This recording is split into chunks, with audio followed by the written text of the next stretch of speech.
ఇవి డిప్యూటీఓ 2024లో హిస్టరీ నుంచి Indian history నుంచి వచ్చిన క్వశ్చన్స్.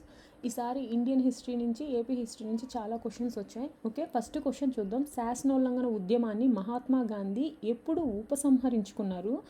శాసనోల్లంఘన ఉద్యమం అంటే మనకి సివిల్ డిసోబీడియంట్ మూమెంట్ లేదా ఉప్పు సత్యాగ్రహం లేదా సాల్ట్ మార్చ్ అని పిలుస్తారు.